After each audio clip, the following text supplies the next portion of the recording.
Well, hello everyone. Welcome to World at War Comics. My next special guest is Mr. Onrie Kompan. Kompan. Sorry, Onrie. It's all right, man. You Don't worry just about it. told me. You got You it. Both just both told are me, right. bro. Both are right. You just Compan told me, sounds more bro. official. Yeah, exactly, exactly. But anyways, Henri, well, I had the opportunity to meet you at C2E2. Had a blast hanging out with you, man. You're quite the salesperson, man. You're not behind the table. You're in front of the table. You're making sure everyone gets this amazing story of War Lion.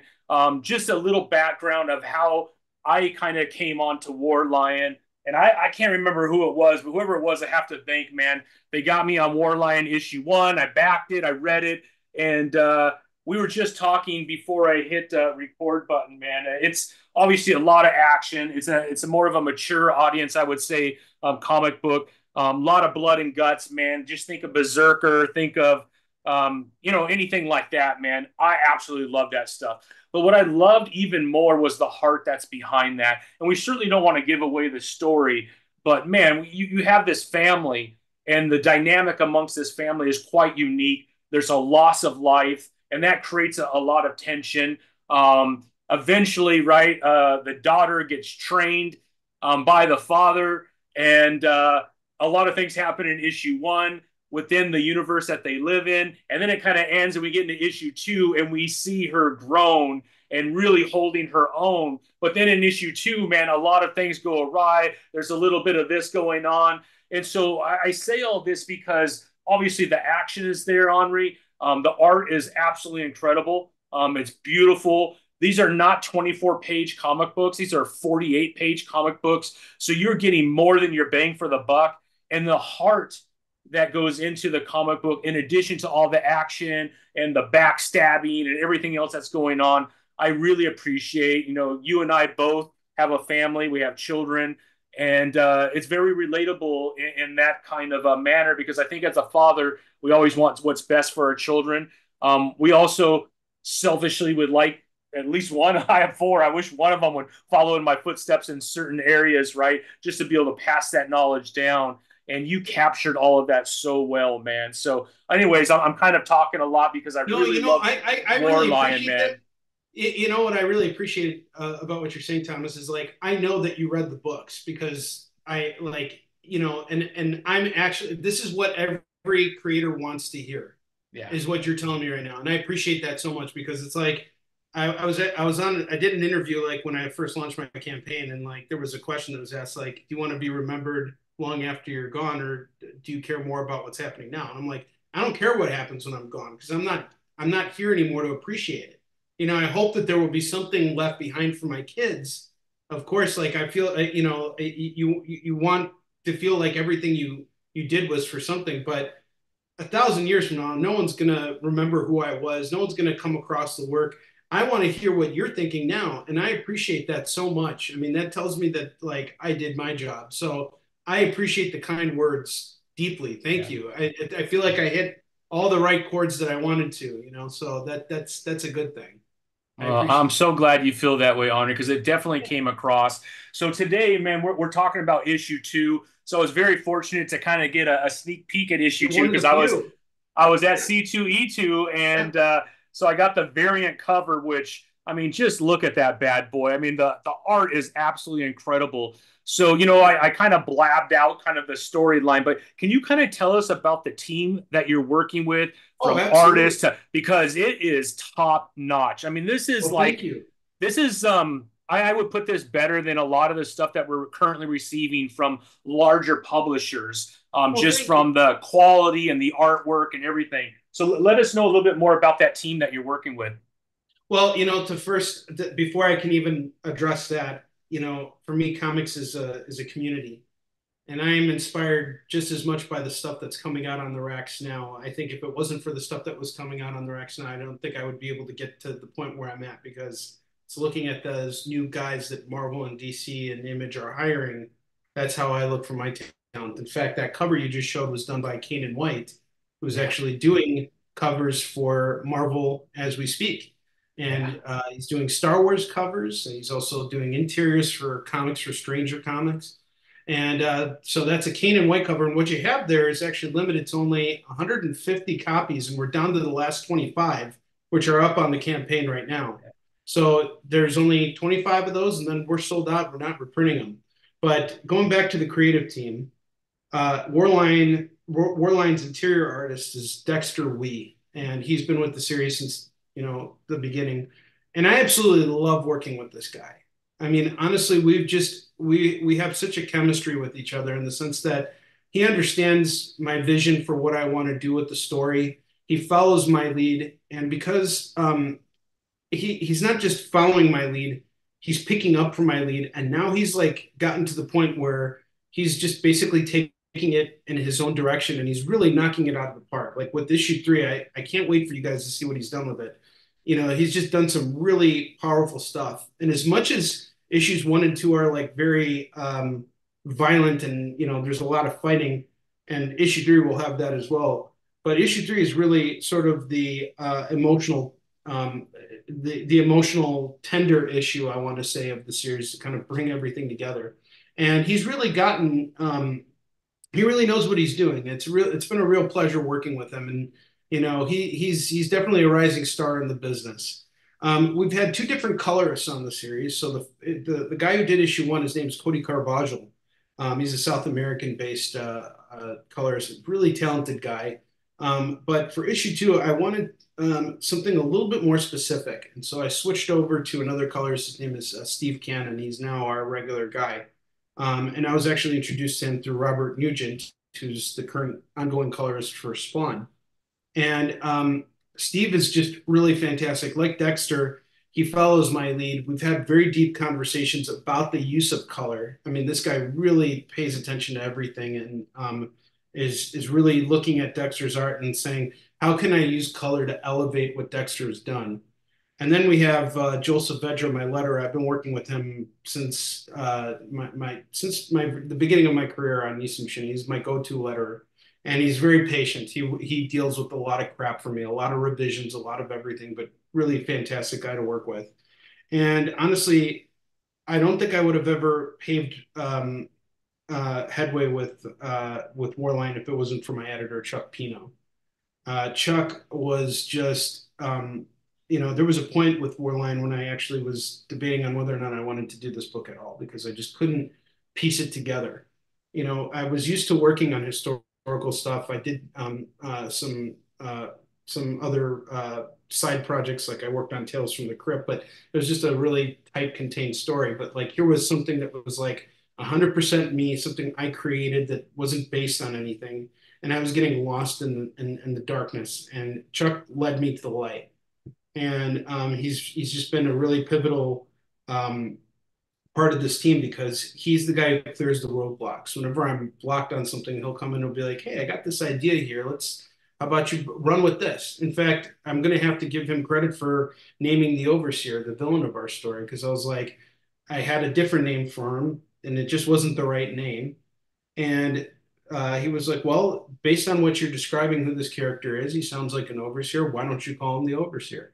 And overseer is a pretty general term. Like if you've seen Fallout, every colony has their overseer. Well, that's kind of what he is too. He's the overseer of this city, and he's a very controlling person, and he embodies personalities of people in my life who are very controlling. In fact, Warline itself is really addressing not just my issues with family, but my issues with people that are very close to me who have embodied very controlling personalities, and dealing with that,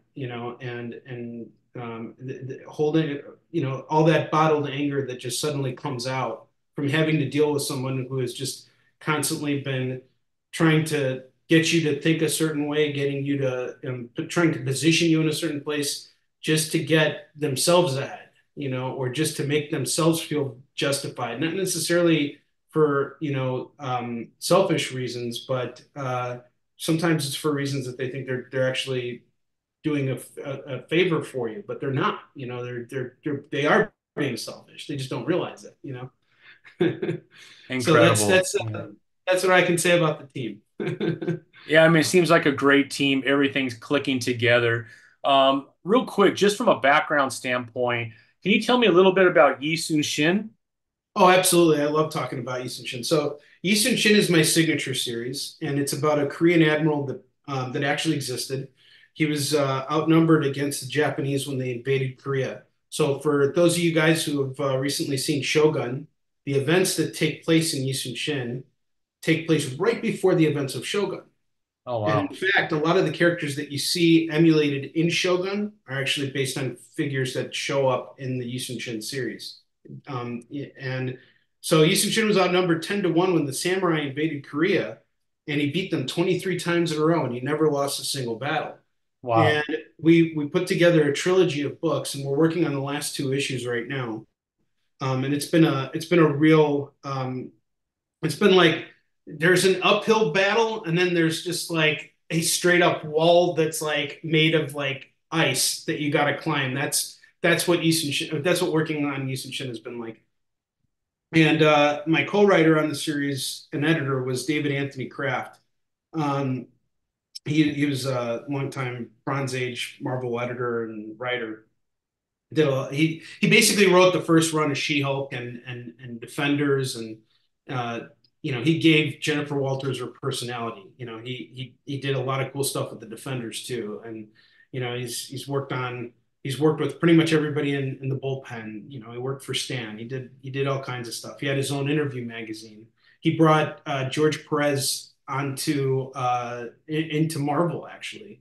George Perez's first colored comic was written by Dak. It was Creatures on the Loose number 34.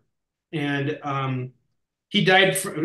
Dak taught me everything I know about comics. We worked on Easton Shin together for 10 issues, and he died in the middle of the 10th issue from COVID. And it was really unexpected.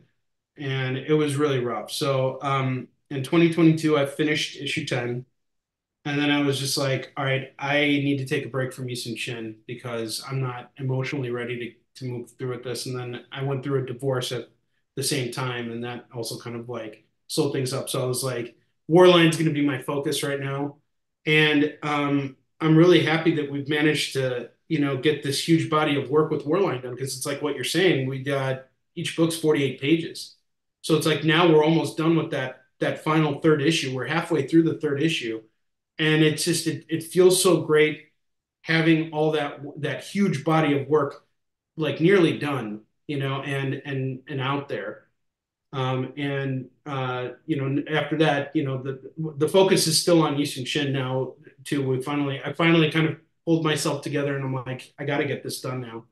And it's really just a matter of staying true to what Dak and I were doing with the series, but also really seeing it through the way I want to. Because for the first 10 issues, it was a story that Dak and I were weaving together. Now it's something I have to finish putting together on my own. But again, I brought Chuck on to help me with this, and Chuck so far has been really instrumental to Yixin Shin because we've remastered our first trade, and we added a whole bunch of stuff to it. And he was very thorough in going over stuff, and we added so much to the book. We added like sound effects. We added we tightened up the dialogue a bit more. We moved some things around, and it just reads so much better now. And no comic or no piece of literature or media is ever ageless, but you want to try and if you're gonna go back and fix it, you might as well just do the best you can. And the saying is true: your work is never finished, only abandoned. So I definitely can say that this is true about Easton Chin. If every time we go back to press, and we've gone back to press on issue one 9 times now. So this book has been Oh, reprinted 9 times, and we've sold over 150,000 copies just going to conventions, like not working with retailers very much. We've worked with some retailers, but I've mainly made my business on business to consumer. So I go to conventions, and I love being out there with folks. And I typically do stand in front of my table when I got a booth, and mainly it's just to give people that customer service. It's not to like jump up and grope you, but it's to show you what we have, to put it in your hands and shake your hand and do all that kind of stuff. But if I'm in like an artist alley now, I try and stay behind the booth just because it's a little bit more um, it's a little bit more of a tighter space, and you don't want to like give off a bad impression to your neighbors that you're trying to steal sales from them or anything like that. So I always kind of look at where it is, and honestly, like whether you're in front of your table, on top of your table, underneath your table, as long as you're engaging with people, that's what counts.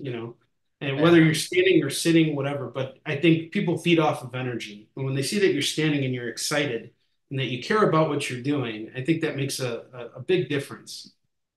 Absolutely, absolutely. And I could tell you walking through C2E2 and then bumping into you, that energy was there, man. And it took me 2 seconds to purchase this after talking to you. I appreciate that So, because it was really funny because that was right after the Heroic Awards. So yes, yeah. we just got back from the ceremony over there, and I had a lot of guests staying with me that weekend. So it was Mog Park and Melvin Dory. They're both very good friends of mine. We were all up for awards, and it was just really cool to kind of come back from that. Um, and just say, look, we were nominated, we got this far, and now we're back here. And it's like, and you were the first person who bought something for me. I'm like, wow, this like, I really appreciated that. That meant a lot to me. Yeah, yeah. No, I was very excited to see issue two complete and ready to go.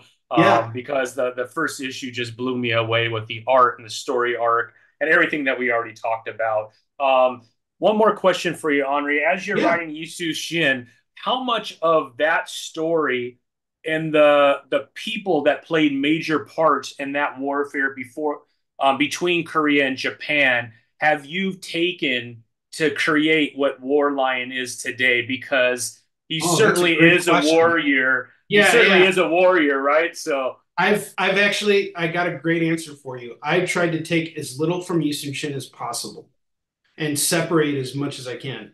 When we see Warline at the end of issue one, he's like kind of rallying people together. But as you know, what happens in issue two, things don't go according to plan. Things go bad real fast. Warline is not a leader. He's not a leader. He is a doer. He's the guy who he's the example. He's kind of like the Batman. Batman's not a leader either. I mean, he is for the Bat family, but he leads by example. Easton Chin is a leader. He's very organized. He knows how to delegate. He is dependent on his men. Warline, not so much. Like you can even tell with the relationship that he has with his daughter, particularly in issue one, he's having trouble letting go, which is what all fathers have. I mean, I think we do. I know I have problems with it, with just like sometimes delegating stuff to my kid. Like I'll give you a great example. We just got home today. We went out to a comic shop, to three comic shops today to pick up a bunch of stuff. And when we got home, I had all these comics, I had groceries, I had my dog with us, and I had my son who just got back from karate class. So like we were just out for like 2 hours. And I'm like, can you get the dog out? And my dog has a little seat belt. It's like this little clip that goes into the seat belt buckle, and then you can put it on his harness, and it keeps him in the seat. It's like a seat belt. So there's a little like clip on there that you can just, take off. But what my son did was is he unbuckled it and he just let him out with the buckle.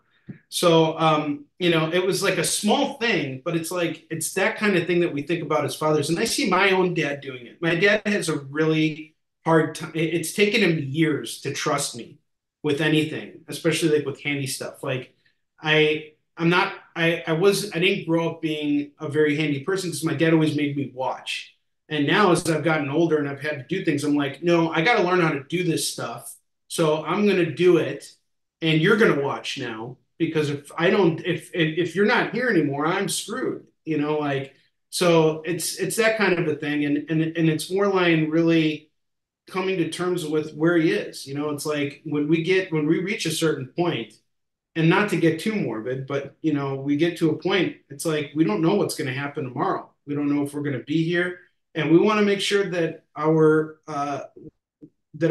those we leave behind are taken care of to some degree. Like that they're able to emotionally cope with the loss of us not being there. That they will have clothes on their back, shelter, that they know how to provide for themselves, that we have taught them how to farm, how to do the things that they need to do to survive. And that's something that Warline is really struggling with internally, and for very good reasons. And it's been a really interesting, pathway. Even though these books do have a lot of commonalities in the sense that it's Warline and Yi Sun Shin. Warline's a revolutionary. He's like V for Vendetta, whereas Yi Sun Shin, like he is the protector of Korea. He is the guy that basically holds the line and keeps the Japanese at bay. They're very, very different. In terms of the Japanese samurai, what we really tried to do with Yi Sun Shin is differentiate each Japanese general so that they're not just all wearing samurai armor and that they all look the same. So we developed a lot of different spins on the characters. Like we took two generals and we had them fall in love with each other. We had them be in a relationship, and we did this very early on, back when doing something like this was considered a little bit more taboo. And I loved it because it was just something that wasn't done so much during the time, and especially in Asian culture, like this kind of stuff is very frowned upon. And it turned out one of them actually was suspected of being homosexual, so it worked out nicely. And now that that relationship has changed, because I think that no character in any story anybody tells, and this is true of every person, should be at the same place at the end as where they start. Like the challenge with writing books like Spider-Man or Batman or X-Men is that you can only give the illusion of change with these characters. At one point, everything needs to be reset. When you're telling stories in independent comics, your characters need to start in one place, they need to end somewhere else, and they need to be forever changed as a result of that. For better or worse, they need to change. And that seeing Yi Sun Shin's change has been really great. You see him get older, more grayer, more grizzled, especially in this third arc that we're working on now in Hunter and Destroyer. He's basically he's death. If you look at some of the panels, like we've kind of like blacked out his eyes, and like he's lost a lot of weight. It looks like a skeleton. He is death, and his whole mission is just kill as many samurai as possible, punish as many of these guys as you can. And with Warline, he's changed too. I mean, we get a young Warline, um, who's got this a lot of energy and ready to take on the overseer and free the people of his city from his control. And then you got this really desperate old man now who's just trying to hold it together long enough to get his revenge, and pass on his legacy to his daughter, make sure she's okay. So he's dealing with two different, stressors that are really holding him down. Amazing. Incredible. Yeah. It's such a good book. Onrie, congratulations on the Thank you. completion of issue 2. Came out Yeah. absolutely fantastic. So let's talk about the most important thing. I think we're going to talk about today specifically, and that's the Sure. current Kickstarter. We got about 50 hours left on this thing. We're getting to the Oh, end. Anybody that's oh. done a Kickstarter, that's what I was telling you, man. It should be called Heart Stopper, not Heart Kickstarter. stopper. Yes, Because you're very absolutely. close, man. You're very close. You're about $1,500, $1,600 behind with obviously more than a day or 2 days left to go. So we're very close. You could definitely do it with this title and the success that you had on issue 1. We just need a little bit more of a push. So anybody that's listening to this right now, I'm promising you right now, if you have read issue 1, you're probably already going to pick up issue 2. But if you've never read War Lion, there's a perfect package in there to be able to get issue 1 and 2 at a phenomenal price, and you will not be disappointed. I promise you. You're getting oversized books with an incredible storyline, amazing art, and like I said, there's heart. It's family. It's everything that you can relate to when it comes to family being on track in the same direction, and those times when families going in different directions and you can't come together. And then obviously you got this third element that is coming after you with everything that they have because you pose a threat to the power that they believe that they are entitled to. So incredible storyline, everything about it I love. Get out there. I'll make sure I put the Kickstarter link below. That to make it very easy for everyone just to click it and go see the Kickstarter. But Onrie, I mean, congratulations. A lot still Thank you, brother. the last 2 days, but did I leave anything out when it comes to the No, you campaign? didn't. You got it. I thought I was going to have to do that push, and man, it is exhausting. Like I as we're coming to this mark, it's today's been a really slow day for the campaign, and you know we're in an interesting time. We're in an interesting time in the sense that we got record high inflation, we got these historic elections coming our way that's going to determine so much about the direction of our country, and so many people are very emotionally invested on that front, and so many other distractions. There's just so much great escapism available today that bringing people's attention to this is rather difficult. So I appreciate you making yourself available to me, so that I can push this. So I appreciate that, and I will return the favor when the time comes for you to push your campaign. So I I appreciate that. believe we all got to help each other. I think that's the only way we can succeed is and make it through these times, because things fluctuate, and this is just an off year. But I think next year is going to be a huge year for comics, and Yeah. I think the best is yet to come. This is the hot time to be involved in this business. It is. Yeah. I love it. Every day I get to wake up and I live, breathe, and eat comics. So. Well, I love it too. I mean, I'm at my comic book store every Wednesday picking up my big two titles and some of the larger independents. But I have to say, over the last maybe 2 years, I find that a larger portion of my comic book purchases have moved more over to the independent. I'm using Kickstarter, Zoop, Fund My Comic, Indiegogo as kind of like my second storefront. I have my favorite comic book store to go to, but I love perusing through all these different crowdfunding sites because there is a lot of amazing stories out there that are new. They're refreshing. You're not tied down to 100 years worth of history to a character. Which, as a Superman, I'm happy. Like, I don't want Superman to have some weird power that he's never had before. I like Superman who he is, but I also like Yeah. independence because you could create a war lion that doesn't exist and there's no Well, rules. or Invincible. Yeah, exactly. I've been watching Invincible. I just finished season 2 yesterday on So Amazon, and like good. now it's so good, So and good. and it of course takes from everything, but I'm not gonna lie, so does Warline.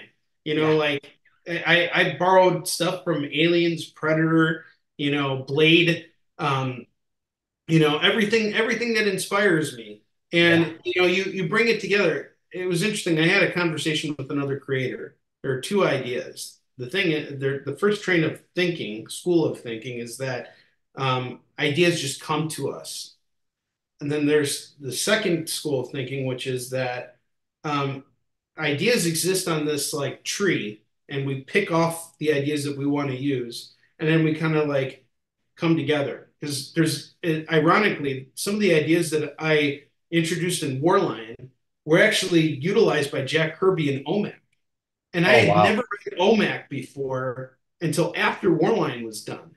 And I was so shocked by it. I picked up all of Jack Kirby's OMAC issues, and I have them just for me now. And I'm like, this is just, first off, the artwork in those books is fantastic. But like the whole idea of this dystopian world, it's a little bit, we did it differently than what he did, but it's minor differences. He has peace agents. We have the peace force, which is like the police force of the city. And the peace agents are basically the good guys that help OMAC. So they're not bad guys, but they are these nameless or faceless figures who are anonymous. So it's like it's the same sort of idea, but slightly different. Yeah. And I think that's a wonderful. I like that second school of thinking because Yeah. it's almost like cooking. I like cooking in the kitchen. And if you think about it, it's like there's not one way to eat a steak, and there's not only one person who can make a steak. A lot of people can make steaks, and they can try different things. Some of it will work, some of it won't. But what matters is who's preparing the meal. And that's how I like to approach comics. I like to give everything a shot. If you like this, you'll like Yep. that too. There's no reason why we all can't play on the same sandbox. 100%. 100%. It's a big sandbox, man, and it's always cool Yeah, when people join that sandbox because we're getting some yeah, amazing stories right now, and I'm absolutely loving it as a comic fan. And you're right there for me, Henri. I mean, War Lion is a badass comic book. You should be very proud of what you've accomplished, and I cannot wait to see what happens in issue 3 because oh man, the and way it'll be issue 2 ends, man, I'm like and I love and it. That's and, how and the pumped thing it is you always want to raise the bar, and Yeah. that's the thing that we're really trying to do that with Warline 3. It's really going to be Yeah. that taking it to that next level.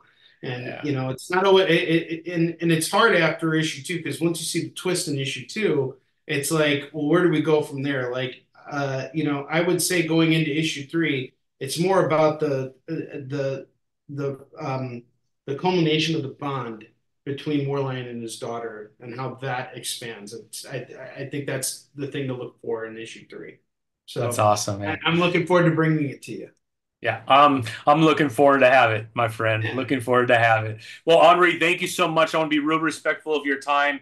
Thank you so Appreciate you much. No, coming on. it's not my time. I would love to be here and chat with you longer. I have a show in about 30 minutes, one of my sales shows, but I got to feed my son. If it wasn't for those things, Thomas, I'd love to chat with you for we could go on for another hour. I We appreciate this could. interview so much.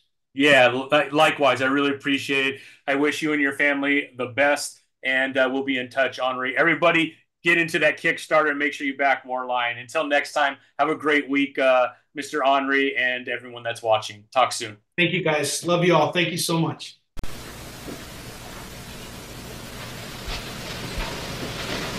You're still here? It's over. Go home. Go.